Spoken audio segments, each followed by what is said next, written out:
এক পাহাড়ি এলাকায় একটি ছোট ছাগল থাকত। সে খুবই সাহসী, কিন্তু একদিন পাহাড়ের ঢালে ঘাস খেতে খেতে হারিয়ে গেল। হঠাৎ এক গর্জন, এক বিশাল সিংহ সামনে এসে দাঁড়াল।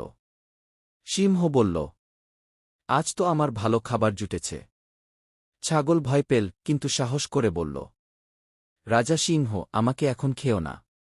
আমি তো খুব ছোট, আমার শরীরে তেমন মাংস নেই। বরং আমাকে একটু সময় দাও, আমি বড় হয়ে মজাদার হব, তখন খেও।